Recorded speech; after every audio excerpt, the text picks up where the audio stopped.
தினமும் காரக்குழம்பு, வத்த குழம்பு, சாம்பார்னு போர் அடிக்குதா? அப்போ ஒரு தடவை இந்த மோர் குழம்பு ட்ரை பண்ணுங்க. ஒரு பிடி துவரம்பருப்பு, ஒரு பிடி அரிசி சேர்த்து நல்லா கழுவிட்டு 1/2 மணி நேரம் ஊறினதுக்கப்புறம் மிக்சர் ஜாரில் சேர்த்துக்கோங்க. 2 பச்சை மிளகாய், ஒரு துண்டு இஞ்சி, கொஞ்சமாக கொத்தமல்லி, சோம்பு சேர்த்து நைஸாக அரைச்சி வச்சுக்கலாம்.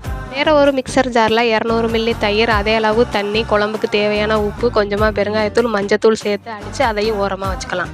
கடாயில் எண்ணெய் காஞ்சதும் கடுகு, உளுந்தம்பருப்பு, சீரகம், வெந்தயம், வரமிளகா, கருவேப்பிலை பொரிஞ்சதும் 5 பல் பூண்டு, 10 போல் சின்ன வெங்காயம் வதங்கினதும் நான் சுரக்காய் சேர்த்துருக்கேன். நீங்கள் வெண்டைக்காய், சீனி அவரைக்காய், குடமிளகான விருப்பமான காய் சேர்த்துக்கலாம். அரைச்ச பேஸ்ட்டை சேர்த்து பச்சை வாசனை போனதும் கொஞ்சமாக தண்ணி சேர்த்து அதிலேயே காய் நல்லா வேகணும்.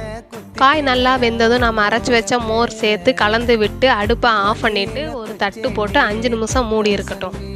கமன்னு மோர் குழம்பு ரெடி. சூடான சாதத்தில் இந்த மோர் குழம்பு ஊற்றி பிணைஞ்சு வாயில் வச்சு பாருங்கள், தொண்டையில் தானாக இறங்கும். கண்டிப்பாக ட்ரை பண்ணி பாருங்கள். வீடியோ பிடிச்சிருந்தா நம்ம சேனலை சப்ஸ்கிரைப் பண்ணுங்கள்.